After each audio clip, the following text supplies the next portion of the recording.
Hi, everyone. My name is Bethany Gonyea. I'm founder of Numinous, the organization that sponsors the Global Peaceful Cities Project. And we do peace projects, which essentially means that we do peace meditation research. We teach people about meditation and how to move their body, their nervous system into a state of greater coherence. And from that more coherent space, send intentions for peace. And we do measurements for changes that happen both in the person and also at the city level. What we've added this year, though, is a whole new dimension to this work, and I'm very excited about it. We've added EEG, brainwave biofeedback, right? So that's essentially measuring changes in brainwaves as people meditate to see what can we learn? What can we learn about how people's brainwaves are changing during their meditation? Is there over time, do brainwaves improve? Is there a social synchrony in brainwaves, meaning that if people are sitting next to each other and meditating, are they are somehow influencing each other? Can we measure changes in brainwaves at a distance? All of those things have become possible due to the amazing work of Andrew Tang, who is an entrepreneur and a software engineer, and also an investor, because he invests in peoples and ideas, and he's so passionate about how much mass meditation could change the world that he has been working incredibly diligently to make this technology possible that, to our understanding, has never been done before. Now, the reason why I'm bringing all this up is because I want you to think about yourself actually doing this work. You see, understand that this brainwave work, sometimes people might think, well, oh, that's for them, or I could never do that. But I'm going to show you a little bit today about your brainwaves and how brainwaves work. And I want you to start consider possibly coming in for some of our weekend workshops, because we're going to be teaching people about the power of the brainwaves. We just did one last weekend. And I will tell you the feedback from these weekends are pretty amazing. And the reason for that is because I've always felt biofeedback is pretty amazing. I've worked in the field of biofeedback for 25 years. And 25 years ago, I thought it was a sexy field, and I couldn't understand why nobody else felt that way. And I guess 25 years later, the culture is caught up a bit. And now you can see mindfulness on the cover of Time. And now you see things like the Muse and different gadgets and devices and biofeedback devices like those heart monitors. What's the wrist one there? I can't think of the name right now. And this idea of biometrics, of us measuring things in the body and then giving ourselves feedback about that measurement, I mean, that is just so fun to me, because the minute you give somebody a little bit of good feedback, I have seen this over and over and over again in all of the biofeedback instruments that I measure from, that you give anybody a little bit of equipment, a little bit of feedback, and it can make a dramatic change in their lives. I've seen it when I do these demonstrations and big public performances, and someone will just be on stage for maybe 10 minutes with me, but I'm using a biofeedback device, and I'll run into them later and they'll tell me just how much that 10 minutes changed their life. And so now, I've become an EEG biofeedback practitioner as well, with the Mind Mirror instrument, then I see this as well, right? Because now we're measuring changes in brainwaves, which means a change in state. And today what I want to do is share with you about what kind of changes could you see if you kept meditating, and how can you see, I always see it that we're like tuning our bodies the way we're tuning an instrument. And, if an instrument, if you had, say, a violin or guitar and those strings are not tuned and you try to play that instrument, you're going to get some pretty lousy music. But if the strings are tuned up and things are well maintained, then you can get, a gorgeous sound out of a violin. So just think of that. I don't want you to think, oh, this is something for somebody else. As I share this work, just know that this could be you. You could be gaining this kind of insight. And just a day, this going through this series of understanding your brainwaves can be so powerful. Probably one of the best weekend investments you could ever invest in for meditation, because you'll leave with data, you'll learn about your brainwaves, all of that. So what I'm going to do now is share my screen, because I want to show you I have put together hopefully a short presentation to share with you a little bit about brainwaves in you, like the power of your brainwaves. So when we think of brainwaves, just know that we're talking about the electrical activity of the mind. And, it could be measured up to 2 to 3 inches outside of the head, but we put electrodes on the head and the temporal and back in the occiput there. And so understand that when we're looking at brain waves, that's what we're looking at. We're taking measurements from changes of the brain. So, the instrument that I work with was started by this gentleman. His name is Maxwell Cade, and he was born from 1918 to 1985, and he was an English biophysicist, psychobiologist, master hypnotist, Zen master, and Mind Mirror inventor. So the Mind Mirror is the EEG instrument that we use now, and it's had a few iterations. And so you can see here, these are the very first Mind Mirrors, and you can see that people have the headbands around their head holding the electrodes, and they're looking at Mind Mirrors, and we'll talk more about that. They've come a long way since then, but he was an amazing human being. And what he did was because he was so well trained, one of those kind of universal geniuses guys, he decided to look at the brain waves of people who were, exhibiting a different way of life, right? So here he says, from our studies of the brainwave patterns of some 3,000 pupils, as well as swamis, yogis, Zen masters, Buddhist monks, healers, mediums, and clairvoyants, it has become possible to establish that all of the unusual abilities that some people are able to manifest, self-control of pain and healing of others, telepathy, are associated with changes in the EEG pattern toward a more bilaterally symmetrical and integrated form. So understand that, this whole thing of enlightenment and all of that, that's just a brainwave pattern. And so when we start to train in meditation in such a way where we know where our brainwaves are and we know where we want to go, then we can tune our minds into what he called originally the awakened mind, and more research has been done since then to that shows even more advanced states of consciousness than the awakened mind. And we'll briefly touch on that. I'm going to have another speaker come in and pick up where I leave off at the end of this talk to share that with you. So we use, again, the Mind Mirror instrument. This is different than usually traditional EEG instruments. If you see, one of the neat things about the Mind Mirror is that you see those beautiful colors there. That's what makes this instrument different than traditional EEGs, is we can look at the screen. The left side of the screen is the left side of the brain. The right side of the screen is the right side of the brain. And these different color bands are different brainwave patterns. So down here in the purple is delta. That's the slowest brainwave towards sleep. Then there's theta. That's kind of that dreaming when you wake up in the morning and you're in that twilight kind of space. That's theta. Then this green is called alpha. That would be called an alpha bridge. Notice how the green is wider here, and we'll talk about how that's the signature of an awakened mind. And then this up here is beta. So beta would be all of your rational thought when you're walking around, your to-do list, you're analyzing all of that. And if you notice here that the beta is a little quieted, it's pulled in, the amplitude isn't as big. And this, the green here is a wider amplitude, and we'll talk about the significance of that. Now, if you look up here, you see how it goes up to 38. That's because in Max's original instrument, that was as high as it went. But due to the amazing inspiration and kind of leadership under Judith Pennington, we now have a Mind Mirror that goes to 100 hertz, and we'll talk about that in a little bit. So Max Cade talk about this awakening of awareness is like gradually awakening from sleep and becoming more and more vividly aware of everyday reality. Only it's everyday reality from which we are awakening. So understand that this awakened mind pattern is literally like a wakefulness within. And unfortunately, many of us are walking around highly stressed with somewhat of a dulled pattern.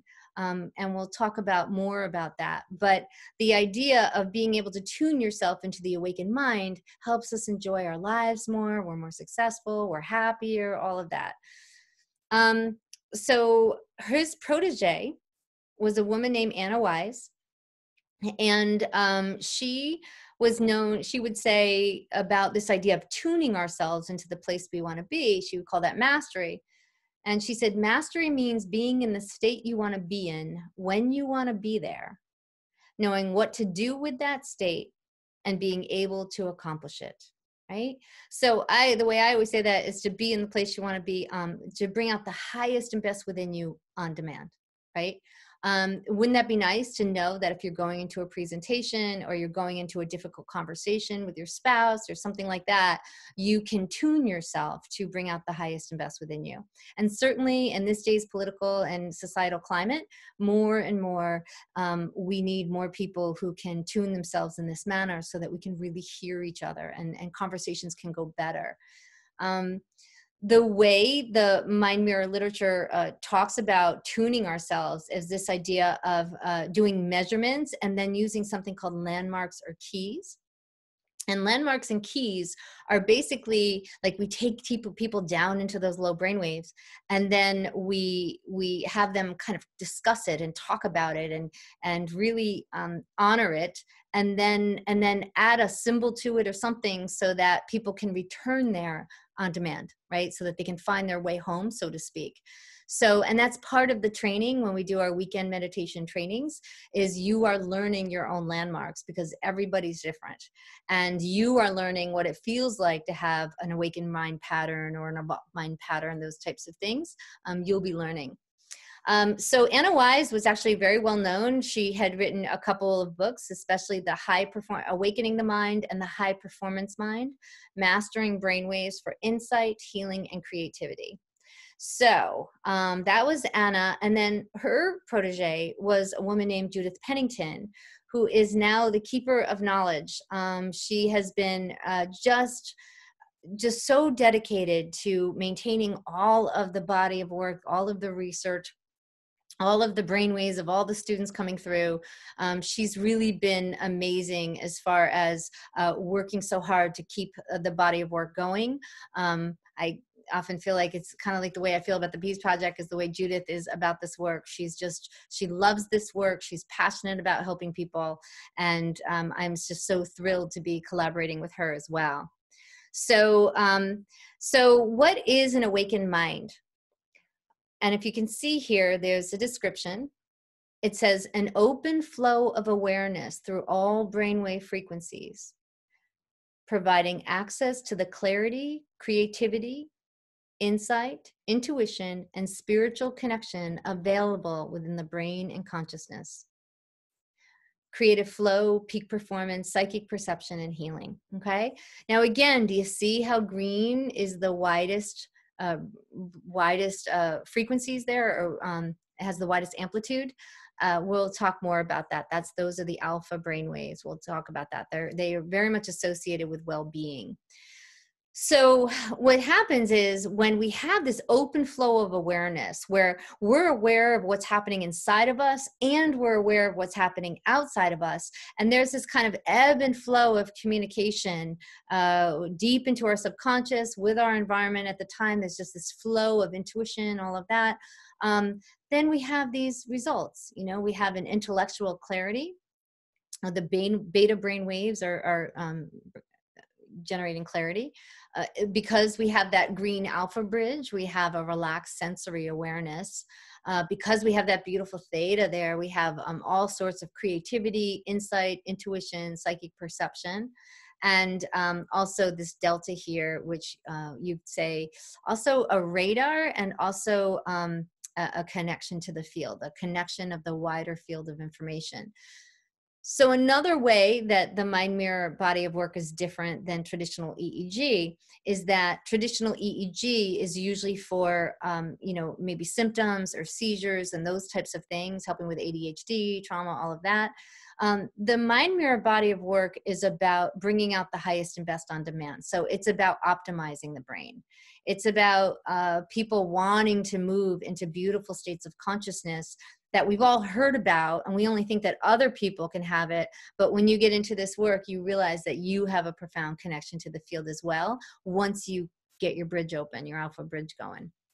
So in this body of work, there's this understanding that we are connected to a field of intelligence, and that there's a larger aspect to our being, and that's all on the table, meaning like that's part of the body of work. And as I've sat in these multiple, many sessions, I will tell you, information comes, and not, people will tell me that information did not come from me, it came through me. Okay, so when we're tuned properly, we're connected to this larger field. So in the EEG body of work, they talk about deep meditation with the essential being. Okay, again, it's about self-discovery, inner peace. Definitely enlightenment's on the table here, because we realize that enlightenment is just a brainwave state, right? So this is a quote from Lao Tzu, and what he talks about is what, I feel like I talk about so much, but people don't believe. And that is that there's gorgeousness underneath our nose, and it's right here, but we're just not tuned properly. So we feel as though it's so far away. We feel so separate. We feel like we're not good enough and all of that. And unfortunately, it just means that it's just about tuning up better. So Lao Tzu says here, why scurry about looking for the truth? It vibrates in everything and every not thing, right off the tip of your nose. Remain quiet, discover the harmony in your own being and embrace it. And if you do this, you will gain everything, and the world will become healthy again. That may sound like poetic in prose, and oh, isn't that a nice thought? But I'm going to tell you, it's real, and we measure it and we see it happen. And I can't think of a better way to make time for us to make the world healthy again, right? In many, many ways. So moving on here, if you want to, again, I'm going to show you these things kind of over and over again so that it sinks in, because it's kind of a lot to take in. So right here are the brain waves divided out in a different way. So here are your delta brain waves. These are the ones that are close to sleep. Look how low and slow that is, right? Then theta, they get a little quicker. Alpha, you have higher frequency, right? This is beta. And then all those gamma brain waves that people talk about with neuroplasticity and neurogenesis and all that, where the brain's rewiring, that comes in gamma. So the beta brain waves are the ones that hopefully right now you're in low beta. That basically means you can follow me, you're hearing what I'm saying, you're helping to integrate it a little bit to your own knowledge base. But unfortunately, what's happening now, especially just in general, we were already like this, and it's just gone off the hook. And that is that people's beta, they go into higher beta, which is when we get really stressed out. And there's racing thinking, and we don't finish our thoughts. And we're pretty miserable, and we feel pretty separate in higher beta. And so those are one of the brain waves we measure. Alpha is that green bridge that I keep talking about. It's the bridge between the conscious mind of you're being aware of your environment now and your subconscious mind. All those intuitive feelings underneath the surface. And, think of it as, maybe something above the water and below the water, right? And the alpha is like the surface of the water. So when we generate alpha brain waves, we have a sense of well-being, and we just feel good. And most people do not have an alpha bridge with eyes open. And that is part of the work of the Mind Mirror body of work, is training people how to have open-eyed alpha. Huge. If you have open-eyed alpha, you feel so much better than if you don't. And it's just so important. If you just understand some basics about your nervous system, you become so empowered. Moving on to theta. Again, we're starting to go into the subconscious mind, those intuitive things, those gut hunches, those images that come up out of nowhere and you don't know where they come from. That's all theta. Think of theta as when you're lying half awake in bed in the morning, okay? That's a nice dreamy air time. And then, of course, your delta, okay? Now, because this is this idea of working with a field, what will happen is when people are very hypervigilant, they have a lot of delta. So they're constantly putting out feelers to figure out if they're feeling safe in their environment. And with training over time, people learn how to pull in that delta and bring the information up instead of constantly being out and being hypervigilant. Okay? So this is the Mind Mirror itself. Again, here's our brainwaves again. Here's the kind of pattern. Here's a pattern. These are different electrodes, all of that. These are the different measurements. At this point, there's more analytical tools than this. We have some amazing body of works, thanks to Andrew Tang. Super cool stuff happening in this field, and I'm so thrilled to be a part of it, to bring it forward. Also, not only those brain waves, we do physiological measurements. So this is, I love this part because I've been trained in traditional biofeedback. So we got GSR, galvanic skin response, blood volume pulse, and heart rate. So, and so I also have a temp. So I look at temperature sensors on the fingers because of changes in blood flow. Super fun. I never get tired of this work. All right, so this would be considered the shape of the awakened mind pattern. So remember that green, right? So imagine this little humanoid figure here. This is your alpha bridge that I've been talking about. That would be the green. And notice how the beta is somewhat quiet, okay? That's not typical everyday people walking. This is a attuned mind to the awakened pattern. The way people are often working around, especially now, people feeling so separate, so hurt, so scared, all of that, that would be this brainwave pattern here, okay? And in this pattern, the alpha is pulled in, so is the theta. You got a lot of delta here, putting out that radar, and you have a lot of chatter going on inside the head. And people are much more, that brainwave pattern, people are much more attuned to their external world, and there's kind of like nothing home in the self. And it makes us very imbalanced, makes us frightened, makes us scared, makes us anxious. It's why people want addictions. That's why people go to drugs and alcohol all the time, because they're trying to get out of that brainwave pattern. And but when you learn how to get out of that brainwave pattern on yourself without giving your power over to a substance, it's incredibly powerful. So then what happens is, as brain waves change, you can go to this pattern. Ideally, this would be no chatter, and you got the alpha bridge and connection to your subconscious. Ideally, that would be, say, like a Vipassana 10-day thing. You might end up with a pattern like that. The awakened mind pattern, you pull a little bit more beta back. And that basically means that when you get some intuitive hits, you have enough of your conscious mind in the game, so you remember the insights that come up in meditation. This would be like, hey, you're in meditation and you got some rest, but you come back and you don't remember what happened. This would be like, oh, I remember. I'm bringing back wisdom from my own subconscious. This is the aha moment, you could say. And it moves into something called the evolved mind. And you can see how the delta now gets pulled in. And this is in a very kind of disciplined way, very synchronous between the left and right side of the brain. And in this pattern, the information is going up and down. We're getting information from the field and from our subconscious mind, and also from our superconscious mind, and coming back and forth. And it's this beautiful evolutionary process. There are other brainwave states. I won't go into them right now. But basically, right now we'll kind of focus on the awakened mind and the evolved mind. But there's this super consciousness gamma synchrony, which I'm going to have Oksana Bondarchuk talk about in the next thing. There's just so much here. I don't want to overload you. And then this is universal consciousness, but I'll show you a little bit of that as well.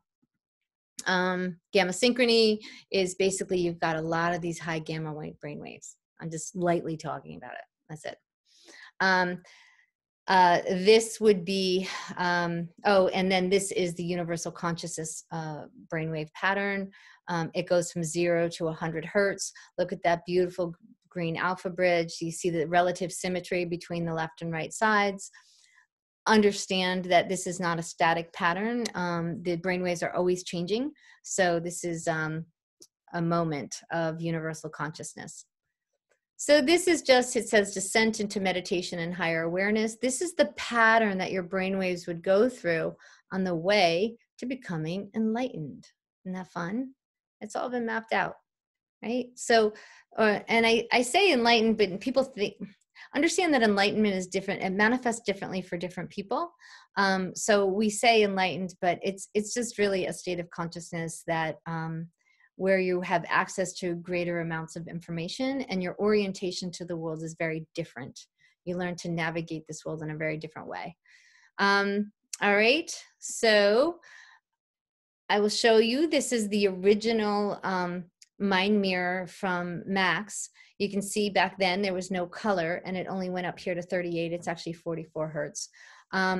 But this is this healer. His name is Malcolm Smith, and I guess he's a well-known healer. And you can see here he's at an evolved mind pattern. And because this only goes half, he's actually as the bottom half of universal consciousness here. That's what was measured. Now I'm going to read here what Judith Pennington wrote, because she's the one who recorded this. Malcolm's hands poured out a warm, golden streams of light that transported my body into bliss. Malcolm was hooked up to my Mind Mirror EEG, and his brainwave patterns perfectly reflected the extremely high states of consciousness that he attains during his healings. After our session, I studied Malcolm's brainwave patterns in a computer recording and was not surprised to see the awakened mind of the masters and the evolved mind of illumination, a state of bliss, unity, and oneness with God. However, Malcolm's evolved mind pattern was the most perfect circle I'd seen in hundreds of spiritually advanced meditations, psychics, and healers. Even more remarkable were the vortex-like downloads of super high-frequency gamma energies that showed up immediately in Malcolm's brainwaves and produced a newly discovered pattern that I call the superconscious mind. According to Edgar Cayce, the soul's sixth sense ascends into the superconscious to commune with the Godling and an angelic nature next to the throne of God in universal consciousness. I saw both the superconscious mind and the Godling angelic pattern in Malcolm, the latter only 4 months into our session. I just open up and let God come through, Malcolm explained after our session. I saw this in his brainwaves and felt it in my body, mind, heart, and soul. It's no wonder why people experience such amazing healings in the hands of this man who is so humbly channels pure, perfect love onto the earth. That was by Judith Pennington. Okay, so do you understand that we all can be channels to this universal love, and we all can learn these states? And certainly in the Peace Project and our meditations, I write them in such a way to help with that hookup to the universal consciousness, that there's nothing, nobody's special, that they can't do it. Like you all can do, we can all be training. Again, here's a universal mind pattern. It goes from 0 to 100 hertz. All right, I'm going to skip over these because Oksana's going to do a great job with that. Here's another internationally known Reiki healer, Franz Stein. And you can see here a lot of these. Here's 100 hertz flares kind of thing. This is a beautiful super conscious mind pattern. And we, again, she'll talk more about that. This is Suzanne Temple. She was a teacher of mediums and an awakened mind coach in the Netherlands. And this is just so fun because this is the baseline of the mind mirror. Remember, this is the left side, this is the right side of the brain. And unfortunately, this person had suffered a stroke on the left side. So you can see the left side of his brain waves, the amplitude of that side were diminished. And then 8 trainings later, look at that beautiful, more synchronous left and right side of the brain. And I'll just show you some of the things that would be possible in one of our weekends here. And I'd like to really encourage you to come in for these weekends. But you can see this is the beginning, the very first one. Do you see that delta flaring here? You got a good alpha bridge, that's good. And the next one, you see the delta starting to pull in. You see the theta getting fatter there, that's beautiful. Then by this one, we've got this beautiful upturned bottom of the evolved mind. And then in the higher self meditation, again, that beautiful symmetry between left and right. So that's just in a day, okay? That's just in a series of a training, basically. And we go through these in our weekends. Here's another practitioner as well. So there's your alpha bridge. Here's another one, personal transformation. This one uses a lot of the left brain, so you can see the left brain there. And then a higher self. She's definitely downloading. We got a little bit more gamma on this side as well. Now, because what happens, remember I told you that people will have these experiences that come from, not from them, but through them. So people will very often have transpersonal experiences. And here's an example of, a woman's brainwaves on how she moved through the process. You can see she's almost up here at some of these 100 hertz full Here's a super consciousness pattern. Suddenly I saw a flower, and this is her experience of where she literally had this transpersonal experience of becoming her own dog who was back home. Suddenly I saw a flower in my yard and my arm began to hurt. Somehow I became my dog and found myself licking my sore arm. I was walking around the yard, experiencing life about 18 inches off the ground, yet I was very aware of my mind here. As the dog, I was lonely and wanting me to come home, so I filled the dog with love and joy and the knowledge that I would soon come home. Then I transported back into my body here. Now I realize that my mind can go outside of my physical self. I feel that I have a stronger reason to be happy and make the world a better place.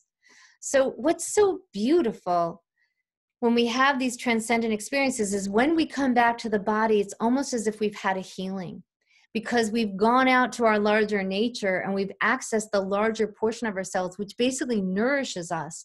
So when we come back, we have greater strength and resilience. It's only because of these types of meditations that the Peace Project still exists, because there were many, many years that it was pretty brutal. I mean, I was trying to bring this idea into the culture, this meme that had pretty much had been done so rarely.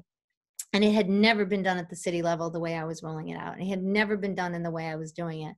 And it was brutal. It was tough. I mean, it was me trying to bring this meme forward, and people, were not as ready for it back then. And if I didn't have these meditations to go in and touch these profound states of knowing within me, if I didn't have these kind of transcendent experiences, I guarantee you I would have folded a long time ago. All right. So that's why I'm so passionate about sharing this with other people, because I know we all have this power and strength. So here's another transcendent experience of a practitioner who kind of had a healing with her ex-husband, or her deceased husband.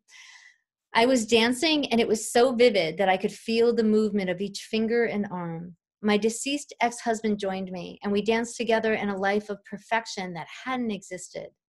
Our relationship reframed itself into a higher level of consciousness. I may dance through life. I may dance through life, right? I've seen some profound healings happen in this work, even though, the other people weren't around.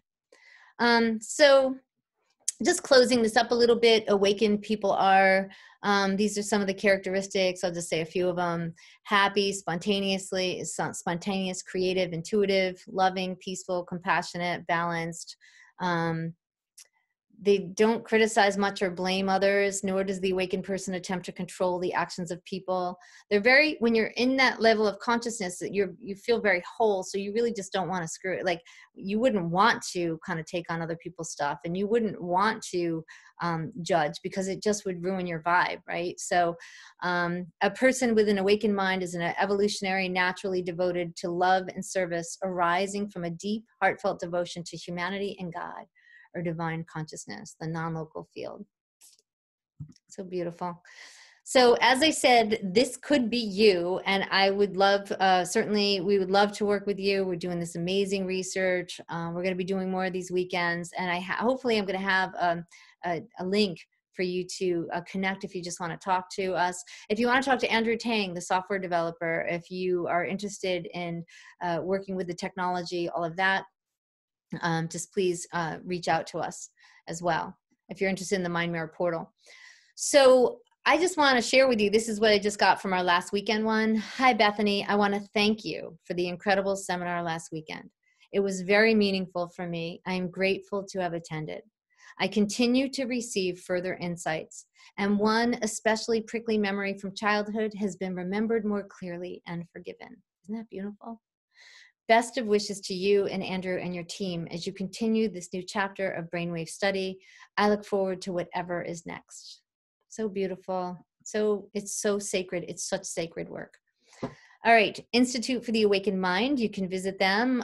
This is, again, you'll see about Max and Anna, and Judith Pennington is, this is her kind of organization, and how she's gathered this huge body of work and put it into this. So you can go check out that. If you're interested in the technology of the portal of brainwaves going up into the cloud, and brainwaves being connected, and all of that, the brains behind that is Andrew Tang. And it was his again, his awakened mind, his evolved mind, it's all of him using his own brainwaves to take something from the field and bring it into manifestation. And he's certainly a wonderful demonstration of that type of this work itself. He's also a quantum healing hypnosis practitioner, so he's very studied in the lower brain waves and hypnosis and all of that.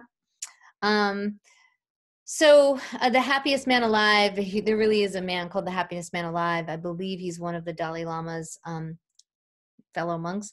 And as he says, our most urgent task is to develop love and compassion to eradicate ignorance by following the path of enlightenment. Enlightenment is supreme knowledge combined with infinite compassion. So you understand that if we don't start evolving into such a way that we can hold the state of being of love, then we're just going to keep seeing the news the way it is. In order for us to evolve to kind of like another species, we need to be able to hold love and not fight with it, to honor it, to not talk it away, to not say, yeah, but, right? Our brains have to be able to download universal love before we're going to see the changes in the world, right? And compassion is one of the best ways to upload your brain, is to sit there and bathe yourself in love and appreciation. So this is our site, peacefulcities.org. Please, we do peace meditation research. If you're interested, you see right here on the front page here, please enter your name and email. Please pass this around to as many people as possible. We can't do this research without people just like you.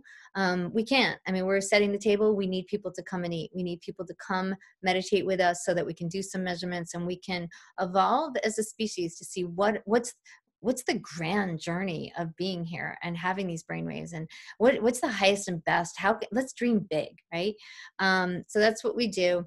Also, to help you tune yourself on a day-to-day basis, this is our Intentional Coherence Athlete Program. And the Intentional Coherence Athlete Program is very biofeedback based. And I'm basically teaching people how to tune their nervous system to reach the highest and best within them, to be able to create and sustain buoyant states of consciousness, to be able to hold good feelings, not kind of have a good feeling and have it fleeting or always waiting for the other shoe to drop, being able to feel good, right? And to get used to feeling good. And I want you to get addicted to feeling good, because when you get addicted to feeling good with your own brainwaves and your own physiology, then one, you wouldn't want to ruin it. 2, you're going to be of greater service to everyone around you. And 3, when you're using intentions and sending intentions, when you're holding this more vibe of greater well-being and buoyancy, then your intentions sail more and you manifest quicker in the positive. So, all right. So if you want to know, we run this Intentional Coherence Athlete class 3 to 4 times a year. So please go to peacefulcities.org and you can find them. It's about mid part of the let me see if it's here. No, it's not. It's right below this. You can sign up for the next Intentional Coherence Athlete class. All right. I should have a link here if you're interested in chatting more, and we'd love to hear from you. And if you could stay in the link, we're doing some exciting stuff, and we all have this ability, and that means for us to reach these heightened states of consciousness, no matter where we've been, no matter who's done what to us, no matter what challenges we've gone through.